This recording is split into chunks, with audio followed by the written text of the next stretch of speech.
Salvador Jesus Cristo, amém? Quero expressar a minha alegria de poder estar aqui com vocês neste dia, poder conhecer uma parte da família de Deus, da qual nós pertencemos, da qual nós fazemos parte, através desta igreja que se reúne aqui nesta cidade, neste local. Eu me recordo que Paulo, na maioria das vezes em que a palavra igreja, ela aparece no Novo Testamento, das mais de 120 vezes, 85 se referem a uma igreja local, a um grupo específico que se reúne regularmente para glorificar, para adorar o nome de Deus e também para proclamar o Evangelho da salvação em Cristo Jesus. Por isso, quero expressar que, independente de qualquer coisa, a minha alegria de poder estar aqui com vocês e conhecer vocês, já que nós vamos morar no céu juntos, não vamos? Amém? Nós estaremos todos lá, eu espero que todos estejamos lá, para que possamos então também viver aquilo que já está preparado para nós ali.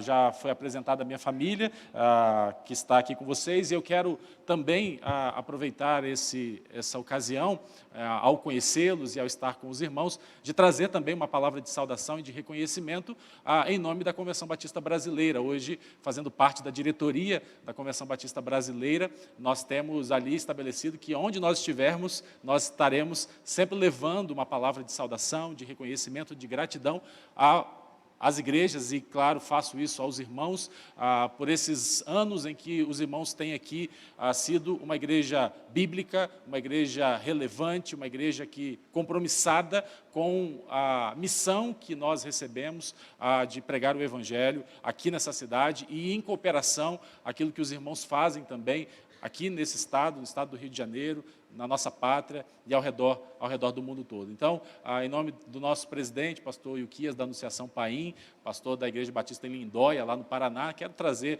essa palavra, essa saudação, esse reconhecimento também em nome da Convenção Batista Brasileira, a qual todos nós somos parte, a qual todos nós somos integrantes. Quero convidar você a abrir a sua Bíblia ou acessar o seu dispositivo, se for o seu caso.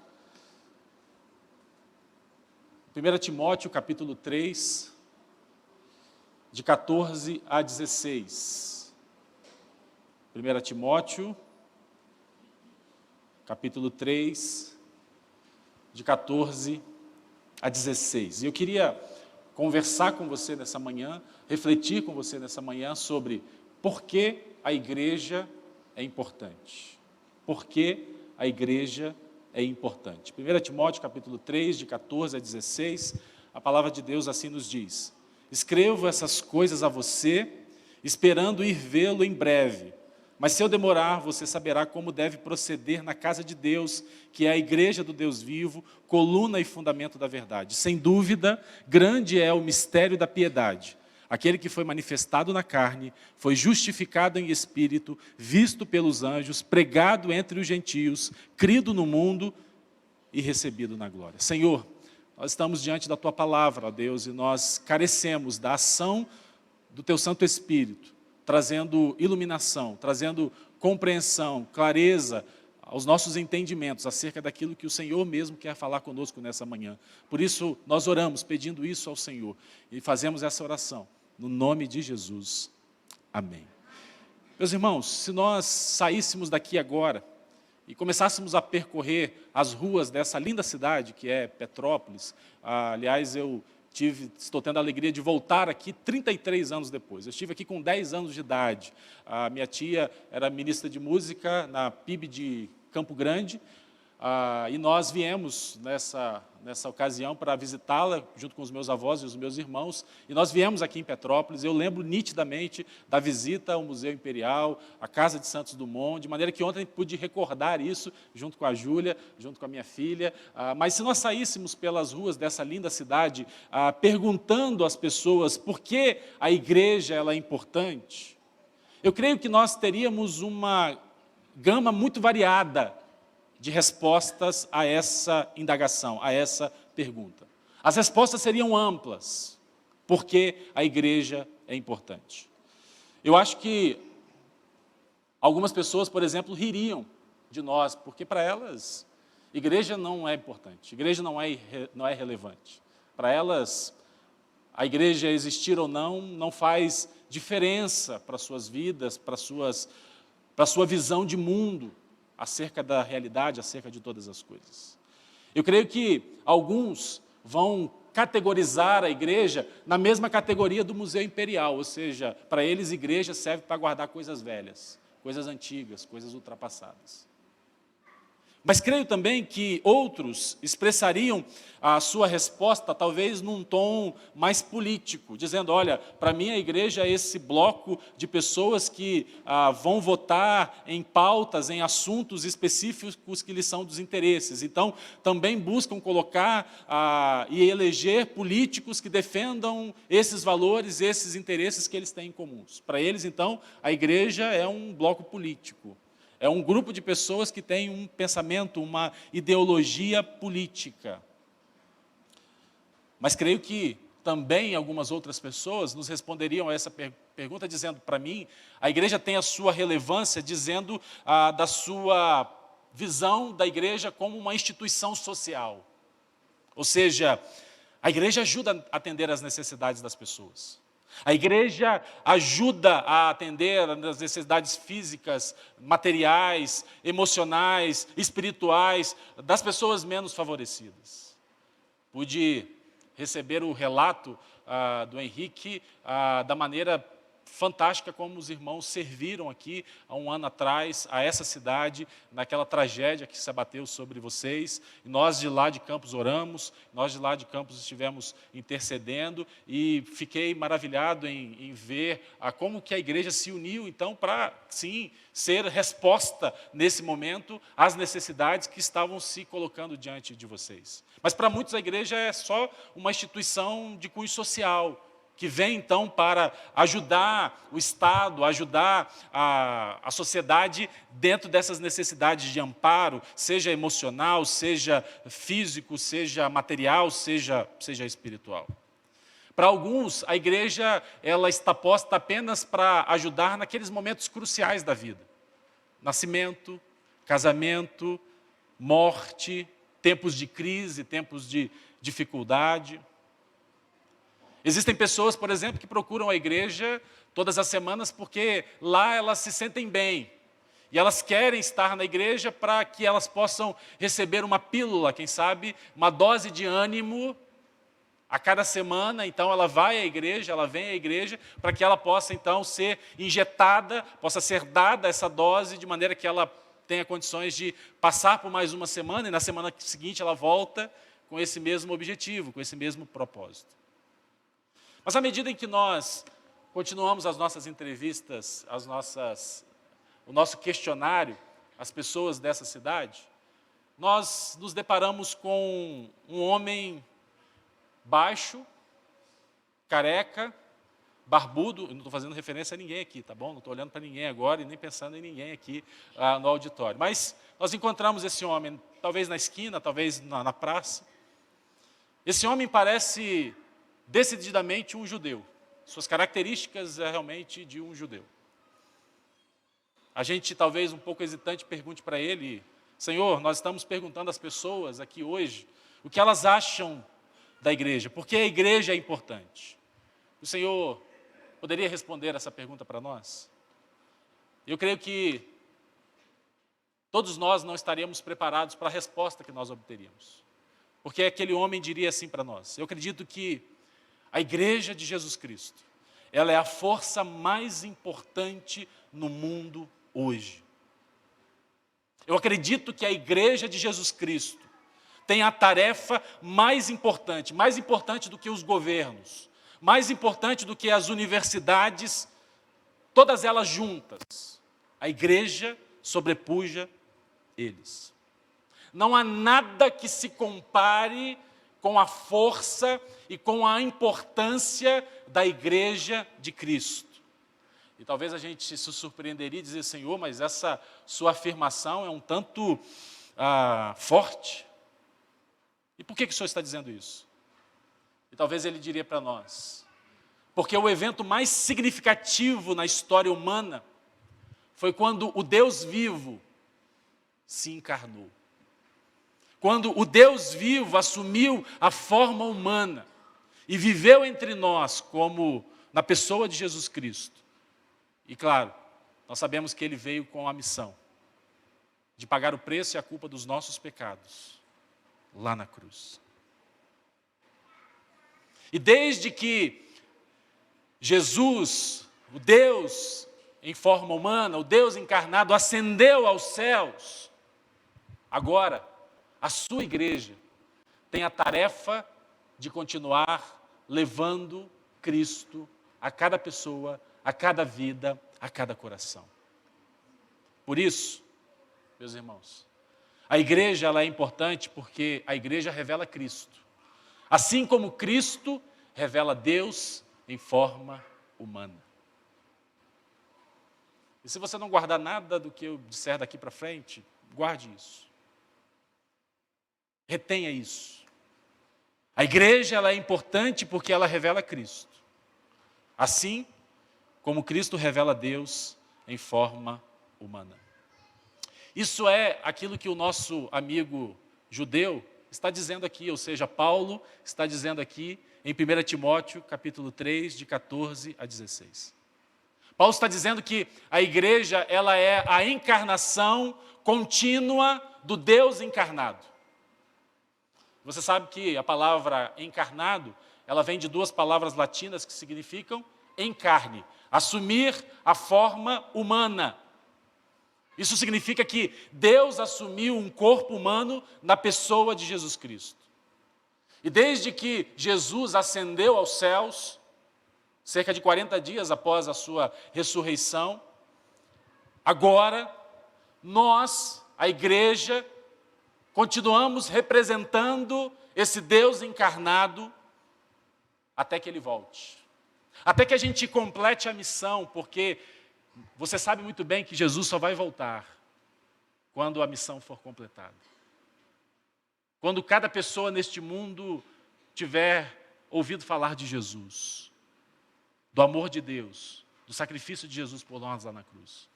Aliás, eu fico sempre pensando nisso, né? O quanto que nós estamos retardando a volta de Cristo. Porque se nós não completarmos a missão, Jesus não vai voltar. Enquanto essa missão não for completa, enquanto cada ser humano na face desse planeta não ouvir falar de Cristo, Cristo não vai voltar. E nós não podemos, meus irmãos, reter a volta de Cristo. Na verdade, nós temos que trabalhar intensamente para que isso aconteça o mais rápido possível. E uma vez, então, que o destino eterno de uma pessoa aqui na Terra depende do seu relacionamento correto com Jesus, aquele que é o juiz, aquele que é o rei sobre toda a terra, nada poderia ser mais crucial, nada poderia ser mais importante do que a igreja de Cristo. David Watson, ele faz um comentário muito interessante acerca desse texto e da igreja. Ele diz assim: a igreja que está disposta a morrer para os padrões mundanos, que conhecerá o poder da ressurreição de Cristo. Ela pode ser invejada por sua profundidade de relacionamentos amorosos ou por sua alegria espontânea. Ela pode ser odiada ou perseguida por seu estilo de vida revolucionário, expondo os valores vazios e o egoísmo destrutivo da sociedade que procura servir. Mas certamente ela não pode ser ignorada. Quando Deus reina entre o seu povo, ele se torna uma cidade edificada sobre uma colina e que não pode ser escondida. E o que o Senhor quer de nós, meus irmãos, porque eu e você, nós somos a igreja de Cristo, é que nós tenhamos uma visão incomparável acerca desta igreja, acerca da importância desta igreja, acerca do papel que esta igreja tem de revelar Cristo, o Cristo ressurreto, o Cristo que ascendeu aos céus, o Cristo que há de voltar. Nós precisamos ter essa visão, nós precisamos ter essa perspectiva, nós precisamos valorizar e nós precisamos nos unir em prol dessa missão que nós recebemos e do glorioso papel que, como igreja, nós temos de revelar Cristo, que revela Deus em forma humana. E para a gente captar essa visão, eu queria, em primeiro lugar, levar você a refletir então sobre o significado da encarnação de Cristo. O significado de Cristo ter assumido então a forma humana. Olha o que Paulo está dizendo no verso 16. Ele vai dizer: sem dúvida, grande é o mistério da piedade. Aquele que foi manifestado na carne, foi justificado em espírito, foi visto pelos anjos, foi pregado entre os gentios, foi crido no mundo e foi recebido na glória. E é interessante porque nesse capítulo, Paulo está falando sobre o papel do pastor, o papel do diácono, o papel dos líderes da igreja. E ele termina então, quando ele fala sobre o papel, sobre as características, sobre os critérios desses líderes. Mas Paulo quer que todo o povo de Deus saiba como se comportar como membros da igreja de Deus. E uma função chave da igreja é ser o pilar, é ser o suporte da verdade de Deus que se centraliza na pessoa de Jesus Cristo. Quando Paulo fala aqui sobre o mistério da piedade, ele está falando e fazendo referência primeiramente à encarnação de Cristo. Eu quero chamar a sua atenção ao fato de que mistério na Bíblia tem a ver com algo que só poderia ser conhecido por revelação e não por especulação. Mistério, então, na Bíblia, quando a palavra mistério aparece, ela está se referindo a algo oculto, mas que só pode ser mostrado, ou só pode ser conhecido por uma revelação, não por especulação. E eu e você sabemos que ninguém poderia conhecer a Deus apenas pela razão humana. Ninguém poderia conhecer a Deus apenas pela nossa capacidade. Nós só conhecemos a Deus porque Ele a si mesmo se revelou. Ele se deu a conhecer e Ele o fez principalmente na pessoa de Jesus Cristo. Você sabe que Jesus teve muitos embates com os líderes religiosos naquela época, e um dos principais embates foi e que para eles foi uma grande heresia, quando Jesus disse: olha, eu e o Pai somos um. Aquele que olha para mim, vê o Pai. Aquele que me conhece, conhece o Pai, porque eu e o Pai, nós somos um. Jesus Cristo, então, revelou aquilo que é a piedade perfeita. Deus habitando entre nós. O Deus que veio, o Emanuel, que veio até nós para habitar conosco, para viver entre nós e principalmente para se entregar na cruz como um sacrifício, pagando o preço e a culpa dos meus e dos seus pecados. Assim, então, esse mistério da piedade, a qual Paulo está se referindo aqui, trata-se principalmente de Jesus Cristo. Mas também creio que ele faz referência à igreja de Cristo, porque hoje a igreja de Cristo é habitado por esse Cristo. E hoje nós somos aqueles que refletem Cristo ao mundo.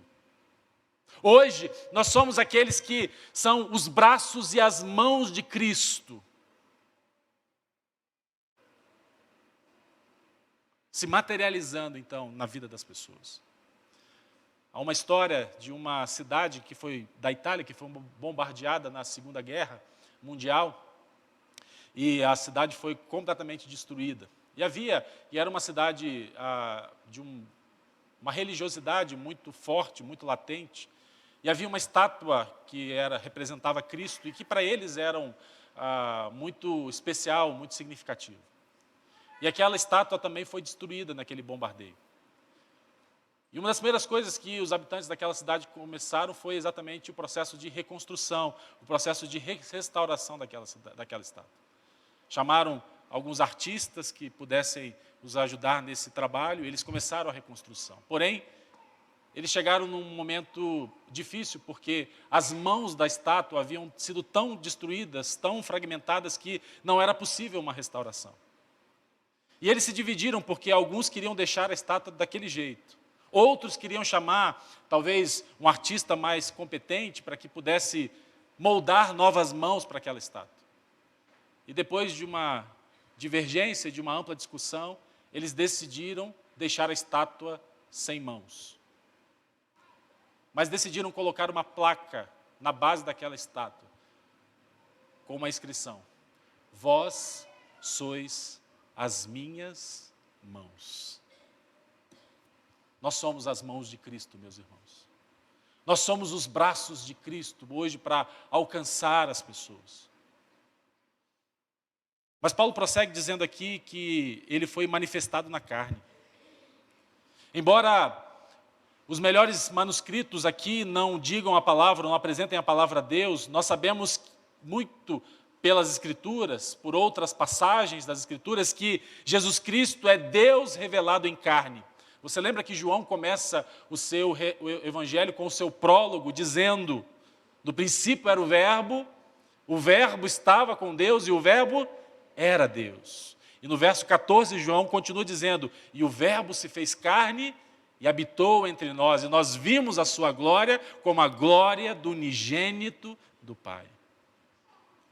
Um outro teólogo chamado Leigh Richards, falando sobre a encarnação, ele vai dizer que a doutrina da encarnação, ela é distinta e exclusiva da fé cristã. Muitas religiões falam de aparições de divindades disfarçadas de homens ou animais, mas essas são apenas aparições. Ninguém assume a posição surpreendente do cristianismo, que afirma que o Deus que existe desde a eternidade e que criou todas as coisas, entrou na sua criação para realmente se tornar um ser humano. No entanto, esta é a afirmação radical da fé cristã. E observe que no texto aqui, nessa doxologia, nesse hino que Paulo escreve, ele vai dizer que ele foi revelado em carne, o que nos mostra e deixa implícita a pré-existência de Cristo. Ele estava oculto e agora foi revelado, foi manifestado em carne, em forma humana. Mas Paulo prossegue dizendo que ele foi justificado no Espírito. E você sabe que a palavra justificado significa ele foi declarado justo. Quando Jesus Cristo veio a esta terra, ele não veio como um rei poderoso. Ele não veio como um grande líder, como um grande sábio. Não.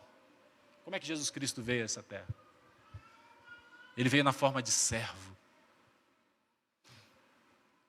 Ele a si mesmo humilha-se. Paulo vai dizer isso em Filipenses, no capítulo 2. Ele assume a forma de servo e servo sofredor. Assim, a obra do Espírito Santo, o ministério do Espírito Santo, foi declarar que Jesus era justo ao atestar a sua divindade.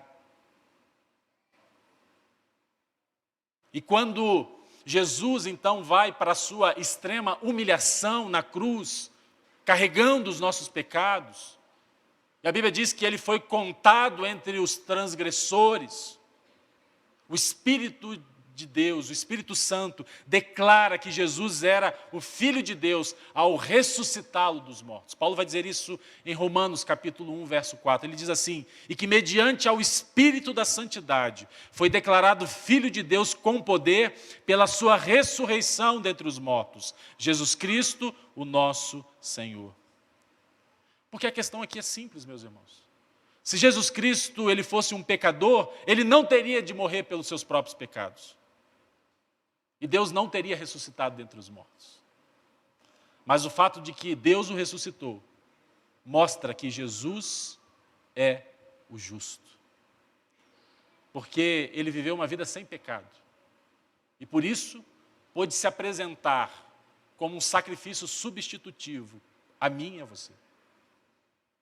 Porque nós deveríamos ser pregados naquela cruz.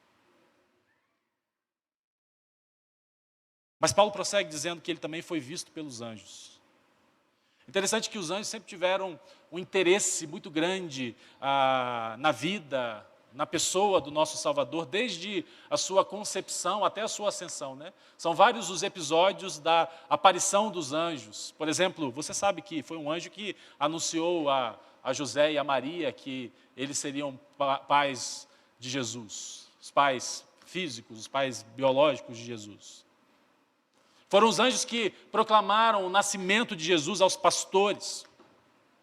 Foi um anjo que ministrou a Jesus ali, ao final da sua tentação, do seu período de tentação no deserto.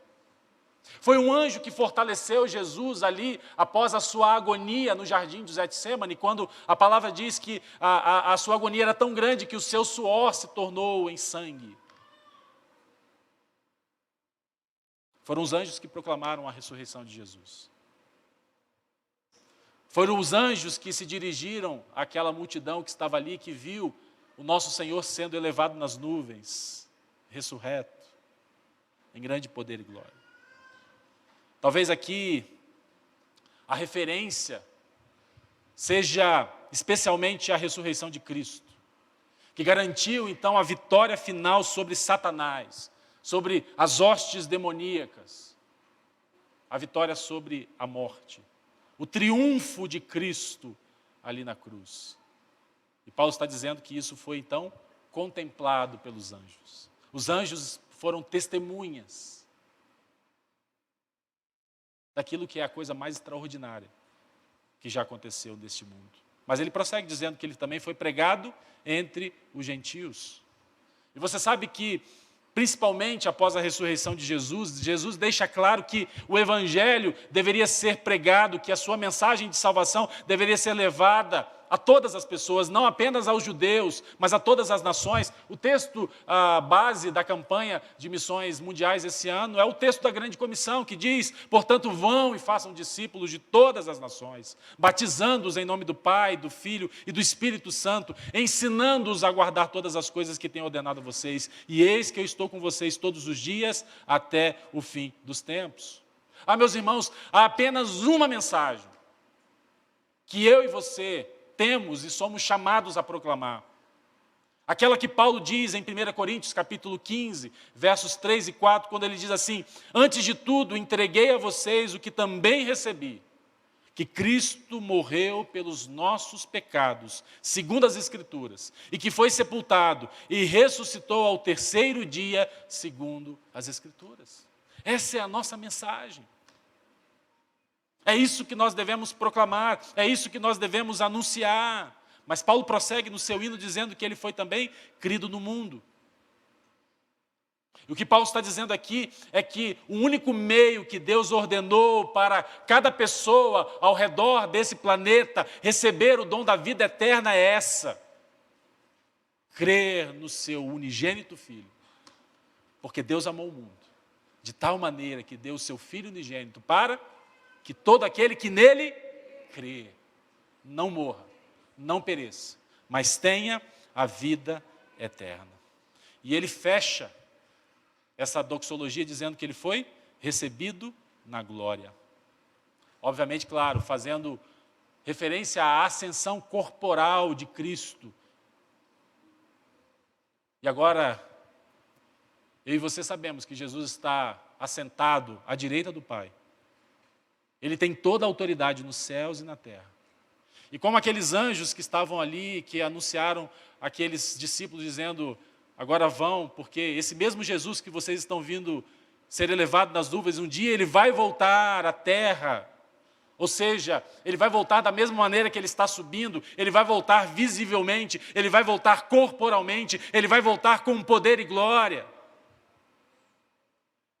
E o que me encanta aqui, meus irmãos, é que esse hino, esse pequeno hino que Paulo escreve, quanta teologia que nós temos aqui nesse hino.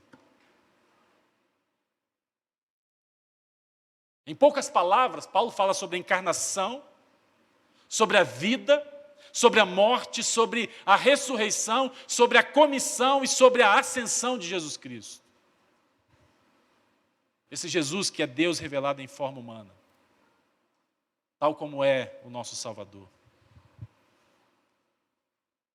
E chama a sua atenção da profundidade teológica desse hino, porque infelizmente hoje a gente vive um tempo em que há muita coisa sendo cantada nas igrejas e em nome de Deus, mas que é raso, é fraco, não tem fundamento. Há aqui não uma tonelada teológica sólida. que está embalada num pacotinho pequenininho, né? Porque pequenas frases, mas com um conteúdo imenso. E como nós precisamos de alguns hinos como esse nos nossos dias. Como eu fico feliz de chegar aqui nessa igreja e cantar os hinos que nós cantamos aqui nessa manhã. Hinos que fazem parte da nossa história, hinos que têm fundamento, hinos que têm embasamento. Porque há muita coisa sendo cantada por aí que não tem fundamento, que não tem embasamento. Nós temos hinos que passaram pelo crivo da história e que continuam sendo executados e que continuam sendo cantados. Conversava com o Henrique, eu falei com ele sobre o hino Vitória nas Lutas, que foi escrito numa experiência da construção do templo da PIB de Niterói, quando a parede caiu, quase que matando alguns funcionários. E o hino é escrito naquela experiência: se Deus é por nós, quem nos vencerá? E aí você percebe a profundidade disso. Porque, meus irmãos, claro, você sabe que os hinos, e me permita só esse adeno, né? Esse parênteses. Os hinos, eles refletem a nossa teologia. Os hinos são uma ótima maneira de nós comunicarmos a nossa teologia. Porque a gente canta ou deve cantar aquilo que a gente crê. E além disso, precisamos sim avaliar as músicas que às vezes nós cantamos, que nós ouvimos, porque às vezes a teologia delas não é como deveria ser. Não tem fundamento, não tem embasamento. Mas aí eu fecho esse parênteses. E aí o ponto que Paulo vai nos trazer agora no verso 16, então, como eu disse, é que o Filho de Deus encarnado nos revela o Pai. E a conexão que Paulo faz do verso 16 está no verso 15 e 14. Paulo vai, e eu fui primeiro para o verso 16, mas agora quero retornar para o verso 13 e 14, porque no verso 13 e 14, Paulo está nos mostrando claramente, então, que agora a igreja revela Cristo ao mundo. Ele vai dizer assim: escrevo essas coisas a você, esperando ir vê-lo em breve, mas se eu demorar, você saberá como se deve proceder na casa de Deus, que é a igreja do Deus vivo, coluna e fundamento da verdade. Deus continua encarnado, meus irmãos, não só em Jesus Cristo, mas agora também através da sua igreja. É claro, o evento da encarnação, ele é único, ele não se repete. A encarnação de Cristo aconteceu uma só vez.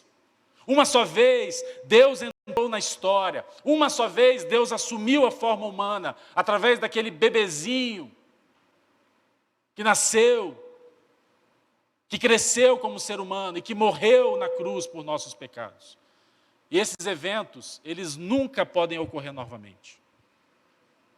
Mas no outro sentido, a encarnação, ela continua por toda a eternidade, porque Jesus então ressuscitou corporalmente entre os mortos.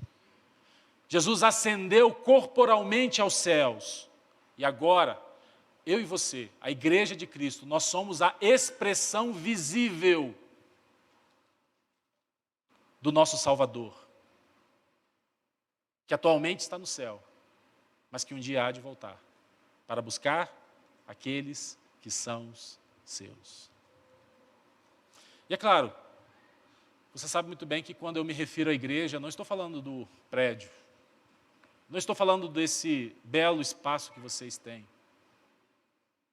Não é essa a referência que eu faço da igreja. Quando eu falo de igreja, eu estou falando de gente. Eu estou falando do povo de Deus, eu não estou falando do edifício. E Paulo mostra a importância da igreja aqui através de 3 figuras de palavras, que rapidamente eu quero apresentar para vocês, para a gente poder concluir. Primeiro, Paulo vai dizer que a igreja é a casa de Deus. A casa de Deus.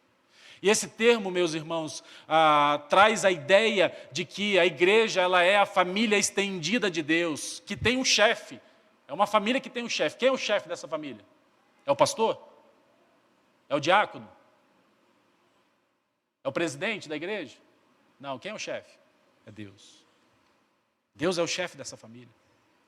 Mas quando Paulo fala aqui que a igreja é a casa de Deus, ele está falando principalmente de relacionamentos que precisam e que devem ser construídos entre aqueles que são a igreja. Aqueles que são chamados agora a refletir Cristo ao mundo. Vivemos numa sociedade tendenciosa ao individualismo. Estamos numa sociedade que é focada e orientada aos objetivos, às metas. Somos a todo tempo avaliado de acordo com o cumprimento ou não das metas que foram estabelecidas, das metas que foram colocadas. E isso, infelizmente, tem afetado muitas vezes a nossa visão da igreja. Porque há muitas pessoas que têm a tendência de olhar para a igreja e ver a igreja apenas como uma organização que tem objetivos claramente definidos e que precisa, então, oferecer programas que estejam alinhados a esses objetivos, a fim de alcançar os alvos que são estabelecidos. A gente gosta de eficiência, não é verdade? E somos uma sociedade orientada pela eficiência. E a gente diz assim, olha, então, se nós fizermos muitos programas, nós vamos atrair as pessoas. Nós vamos trazer as pessoas.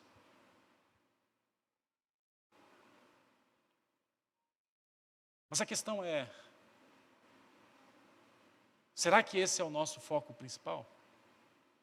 Será que esse é o nosso objetivo principal? Perceba, Paulo está dizendo que a igreja é a família de Deus, é a casa de Deus. E quando ele faz isso, ele está falando de relacionamentos. Eu li recentemente sobre a história de um missionário que estava na Papua, Nova Guiné, e ele perguntou a um nativo qual era a melhor rota de ele ir de um lugar para um outro. Ele queria sair do lugar onde ele estava e ir para o outro. Ele perguntou qual era a melhor rota. E aquele nativo olhou para aquele missionário e respondeu assim, bem, existem muitas rotas, mas existem alguns tipos de rotas. E ele continuou, a gente pode ir pelo mato e visitar algumas pessoas pelo caminho. Tem a família de fulano de tal, tem a família de fulano de tal, tem a família de fulano de tal. Mas a gente pode ir pela costa também, a gente pode ir pelo rio e também visitar alguns amigos pelo caminho. Ou a gente pode ir pela cadeia de montanhas. E embora o sol esteja forte, lá no alto daquela montanha mora um senhor de uma sabedoria que vale a pena a gente passar por lá e ter alguns momentos com ele. Mas se a gente pegar as estradas, a gente vai se encontrar com alguns membros da família da minha esposa, que moram nessa direção. E aquele missionário ficou um pouco frustrado, né? Porque a pergunta dele era algo em que ele queria ter uma resposta objetiva. Ele queria sair do lugar e ir para o outro. Ele queria saber qual era a rota mais rápida, né? O caminho mais curto, como é que ele faria isso. E aquele missionário olhou para aquele nativo e disse, ele simplesmente não entende, eu quero o melhor caminho. Mas aí, nesse momento, ele se deu conta de que o melhor para ele era a maneira mais eficiente, a maneira mais fácil de chegar lá. Mas a ideia de melhor para aquele nativo estava ligada à qualidade dos relacionamentos que ele queria construir. E aquele nativo disse, então, a melhor rota vai ser determinada pela qualidade dos relacionamentos que você quer construir.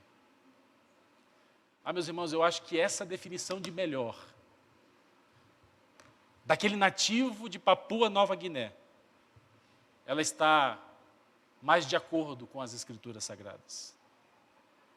Precisamos modificar a nossa perspectiva sobre a igreja local. Nós não somos uma coleção de indivíduos que se reúne regularmente, semanalmente, para a adoração, para a instrução. Não somos uma coleção de indivíduos, somos uma família. Somos uma família. E isso implica, então, em relacionamentos. Embora possamos, talvez, não nos conhecer plenamente, talvez por causa do tamanho da igreja, e às vezes a igreja ela é grande que você não consegue estabelecer vínculos e relacionamentos com todas as pessoas na mesma profundidade, na mesma proporção. Deve haver, meus irmãos, entre nós uma rede de relacionamentos amorosos, onde cada um de nós é nutrido, cada um de nós é suportado, cada um de nós é cuidado. Com qual propósito? Com qual objetivo? Até que todos alcancemos a maturidade em Cristo Jesus, nosso Senhor. Como família de Deus, a igreja ela deve refletir por meio de relacionamentos a pessoa de Jesus Cristo, aquele que habita no nosso meio. Mas há mais duas coisas que eu quero dizer para vocês e eu encerro. Paulo também diz que a igreja é a igreja do Deus vivo. Perceba que Paulo não diz simplesmente a igreja de Deus. Ele diz a igreja do Deus vivo.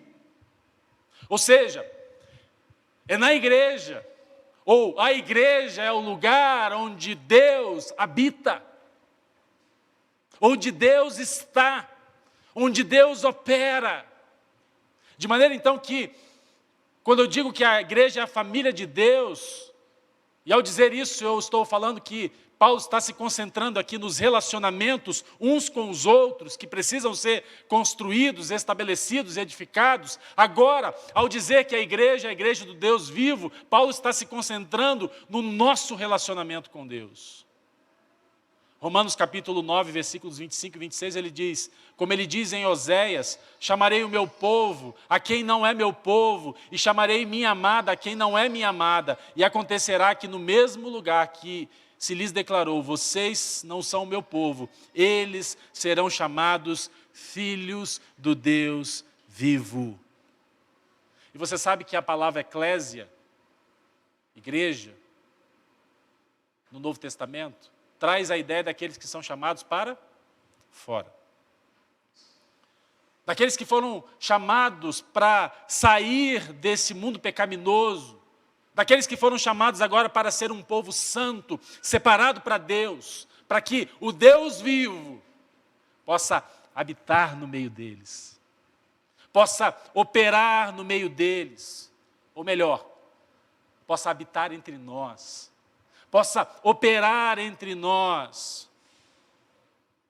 E aqui chama a sua atenção ao fato de que nós corremos o risco de cairmos na religiosidade, no vínculo e no relacionamento apenas com uma religião institucional. É muito fácil, meus irmãos, nós cairmos na rotina do cristianismo, onde você tem uma série de atividades, uma série de programas, uma série de compromissos a fazer, mas você não vive o contato próximo com o Deus vivo.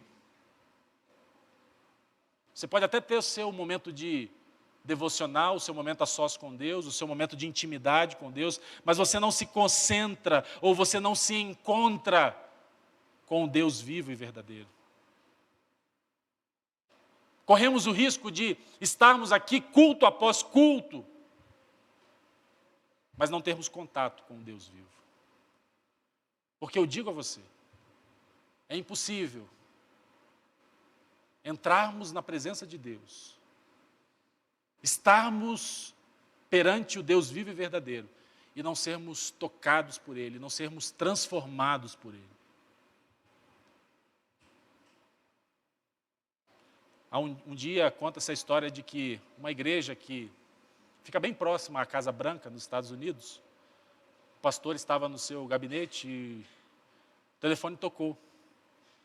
E uma pessoa do outro lado da linha perguntou ansiosa se naquele domingo, ou no próximo domingo, o pastor esperava que o presidente dos Estados Unidos estaria presente ali no culto daquela igreja.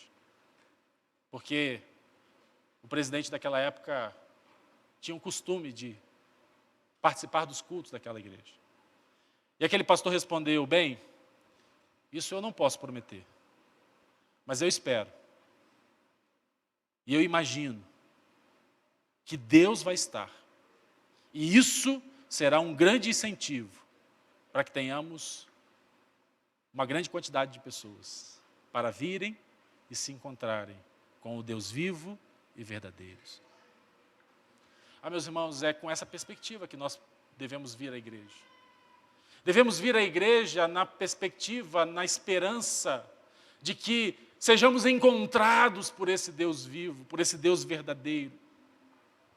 A igreja, ela é vital, de importância no mundo hoje, porque nós fomos chamados para sair deste mundo, para fora desse mundo pecaminoso, e ser o povo santo de Deus, que tem com esse Deus um relacionamento íntimo, de maneira que esse Deus habite no nosso meio, esteja conosco em todos os momentos. E por último, Paulo vai dizer que a igreja também é coluna e fundamento da verdade. E rapidamente só chama a sua atenção ao fato de que não existem muitas verdades, ou não existem quantas verdades as pessoas queiram estabelecer para si. Não. A verdade, ela é absoluta.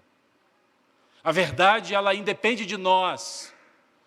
E nós sabemos que a verdade de Deus, ela é conforme foi revelada em Jesus Cristo. Quer as pessoas acreditem ou não. Então, nesse sentido, Paulo está dizendo que a igreja, ela defende, ela apoia a verdade. E a verdade acerca do Deus encarnado é uma verdade transformadora. E a igreja precisa ser o pilar, a igreja precisa ser o suporte dessa verdade. Principalmente, colocando essa verdade em prática, na vida diária, a todo instante. Porque à medida que as pessoas observarem, então, a igreja, a nossa conduta, meus irmãos, o nosso procedimento diário deve sustentar aquilo que nós pregamos, aquilo que nós falamos, aquilo que nós comunicamos à pessoa, principalmente a respeito do nosso Deus, que foi revelado em carne. Voltando à pergunta que eu fiz no início dessa reflexão, por que a igreja é importante? Porque Deus deixou aqui a nós, a sua igreja, para revelar o seu Filho ao mundo, da mesma maneira que Jesus revelou Deus enquanto esteve aqui no mundo. Há uma história relacionada a um grande compositor chamado Giacomo Puccini. E ele foi um escritor de algumas das óperas mais apreciadas no mundo. Mas ele foi acometido de câncer em 1922. E ele estava terminando de escrever aquilo que eles consideram, os críticos consideram a sua melhor obra. A sua ópera chamada Turandot.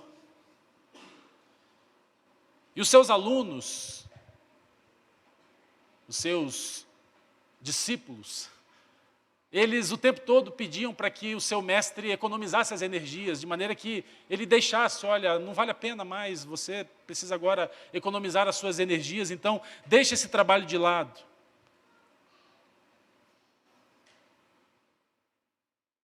Mas ele olhou para os seus alunos e disse: se eu não terminar a minha música, se eu não terminar essa minha ópera, vocês o farão. E em 1924, ele foi levado para Bruxelas, onde foi operado, mas 2 dias depois da cirurgia ele faleceu. E os seus alunos cumpriram a missão de completar aquela ópera que ele havia deixado pela metade. E em 1926 foi então feita uma apresentação de gala ali no teatro em Milão.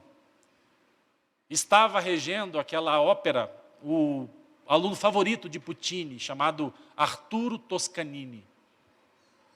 E tudo estava ocorrendo de uma maneira brilhante, onde as pessoas estavam totalmente envolvidas ali com aquilo que estava sendo executado. Até que eles chegaram ao ponto da partitura, em que o mestre havia sido forçado a deixar a caneta. E Toscanini, então, com o seu rosto encharcado de lágrimas, ele parou, largou a batuta, virou-se para o público e gritou: até aqui o mestre escreveu, mas ele morreu. E ele ficou em silêncio por alguns minutos, por alguns instantes. E depois, o seu rosto foi tomado por um imenso sorriso. E ele pega novamente a batuta e mais uma vez ele grita: mas os seus discípulos terminaram o seu trabalho. E ele se volta para concluir aquela ópera que foi aclamada pelo público que ali estava. Meus irmãos, o nosso mestre morreu. Ele ressuscitou dos mortos, ele ascendeu ao Pai. Mas ele deixou para você e para mim a tarefa mais importante do mundo: terminar a sua obra, proclamar a sua grande salvação entre todas as pessoas. Por isso, o meu desafio a você nessa manhã é o desafio de se comprometer a um relacionamento vivo e verdadeiro com Deus. Nós devemos compreender que nós somos membros da família de Deus. Devemos nos compreender, ou devemos compreender que precisamos conhecer, viver e defender a palavra da verdade, a palavra de Deus, porque é isso que Deus espera de nós. Por isso a igreja é importante. Valorize a sua igreja. Esteja comprometido com ela. Esteja comprometido com os seus irmãos, porque a igreja é a coisa mais importante desse mundo. E que Deus assim nos abençoe. Amém?